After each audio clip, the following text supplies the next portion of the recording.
So, you got the job. You're the new sales manager. First of all, congratulations. But after the high fives and the celebration, that big question probably hits you. What now? Believe me, those first 3 months are absolutely critical. They don't just set the tone, they literally build the entire foundation for your leadership. So, let's dive into the step-by-step guide to make sure you totally nail it. And look, Michael Watkins, in his game-changing book, The First 90 Days, just puts it perfectly. This isn't just about making a good impression, you know? It's about strategically using this unique window of time to figure out your new landscape, get aligned with all the key players, and most importantly, score those early wins that build momentum for your entire time there. That really is the million-dollar question, isn't it? It is so tempting to just jump right in and start changing things, right? To prove you are the right hire.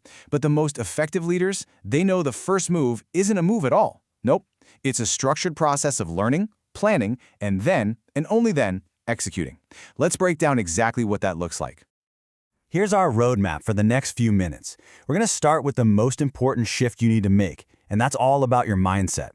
Then we'll walk through a super clear 30, 60, 90-day plan, from learning and diagnosing to aligning and planning, and finally to executing for those early wins.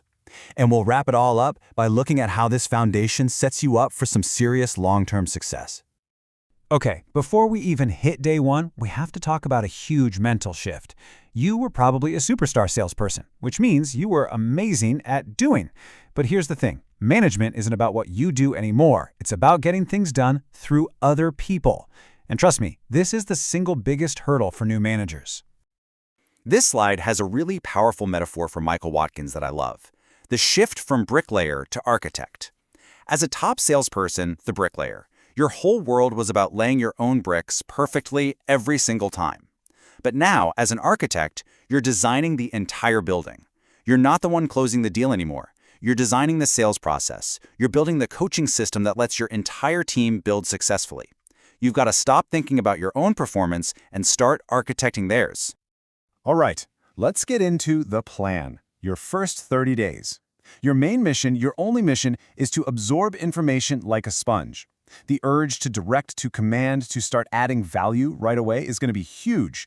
You have to resist it. Right now, your job is to be a detective, gathering clues, understanding the scene before you make a single move. So for this first month, you need to pack your calendar with a listening tour. And I mean it. We're talking one-on-ones with every single person on your team, meetings with your peers in marketing and finance, a really deep conversation with your new boss to understand what success really looks like to them. And maybe most importantly, talk to your key customers. You're gathering intel from every possible angle to build a truly complete picture. So how do you make sense of all this information you're gathering? Well, here's a brilliant framework. It's Watkins's STARS model, and it helps you diagnose the situation you've just walked into. Are you in a startup, building everything from scratch? A turnaround, where you're basically fixing a crisis. Accelerated growth, trying to scale like crazy. A realignment, getting a good team back on the right track? Or are you sustaining success, just keeping a winning machine well-oiled? The strategy for a turnaround is completely different than one for growth, so getting this diagnosis right is absolutely critical. Now, diagnosing the situation is one thing. You also have to diagnose the performance. And this is where a lot of new managers get tripped up. The authors of Cracking the Sales Management Code point this out so well. It's easy to get lost in all the numbers. The key isn't just looking at data, it's knowing which numbers you can actually control. And this chart illustrates the hierarchy of metrics perfectly.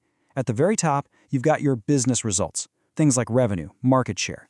You can't directly manage these, you can only report on them. They're what we call lagging indicators. Below that, you've got sales objectives, like new customer acquisition or win rates. You can definitely influence these through coaching and strategy. But the only thing you can directly manage is all the way at the bottom, sales activities. These are the leading indicators, the number of calls made, the meetings held, the proposals sent. This is where your focus as a manager has to be. Manage the activity, and the results will follow. Okay, on to month 2. You've spent 30 days learning, listening, being a sponge. Now, you get to turn all that intelligence into a real plan.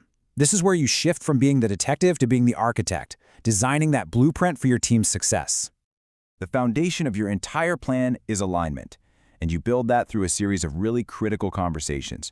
With your boss, you're hammering out a concrete definition of success. With your peers, you're building alliances. With your team, you're building trust. See, this isn't just about gathering information anymore. It's about getting the buy-in and the relationships that are going to make your plan a reality. Here's a simple but super powerful timeline for this month. Week 5, you pull all your diagnostic work together. By week 6, you should have a solid draft of your key priorities. Now, week 7 is crucial. Don't work in a vacuum. Share your draft plan with your boss and a few trusted colleagues. Get their feedback. This not only makes the plan stronger, but it builds that buy-in we were talking about. And by the end of week 8, you should have a final plan with a special focus on identifying a few quick, achievable wins to go after first. This quote just nails the importance of this whole planning phase. Without clear objectives, your team is just doing sales stuff, right? They're busy, but are they busy with the right things? Your plan focuses all that energy. It transforms random motion into purposeful action, all aimed at the goals that actually move the needle. Welcome to month 3. You've diagnosed the situation, you've built the blueprint. Now it is time to lead the construction. This phase is all about execution. It's about coaching, and it's about building real, tangible momentum. Hey, remember those early wins you identified in your plan? Now's the time to attack them. An early win could be anything: fixing a frustrating, broken process, helping land a key deal, or boosting an activity metric. These wins are so psychologically powerful. They prove to everyone that your plan isn't just theory, they build up your credibility, and they create this positive energy that just becomes infectious for the whole team. So how do you execute? Well, it's all through coaching. And one of the most effective tools in your belt is the ride-along, as detailed in the Sales Boss. This isn't just about watching your reps, it's a structured process. You might start with a learning ride, where you actually model the right behaviors. Then, you can transition to being a silent observer, providing really specific feedback after the call. And finally, you can tag team a call where you work together. This is tactical, hands-on leadership in action. And here's the ultimate payoff of all this consistent coaching. Performance reviews stop being a surprise. They're no longer this scary once-a-year event. Instead, they just become the simple summary of all the conversations and feedback sessions you have every single week. When you coach effectively, the review is just a confirmation of what you both already know. No surprises, just alignment. So you made it. You navigated the first 90 days, you built a solid foundation. But the work is really just beginning. Now, the focus starts to shift from executing a plan to building a lasting culture of high performance and trust. This quote, man, it just gets to the absolute heart of long-term leadership. The plans, the metrics, they're critical, but they're not what people remember. Your team isn't going to remember the quarter you hit 110% of target. They're going to remember the moments you showed you actually cared about them as people. Lasting loyalty isn't built on targets, it's built on trust. That's how you build a team that will run through walls for you. Ultimately, it all comes down to this. We've laid out the blueprint from the best minds in sales leadership. You have the frameworks, you have the plan.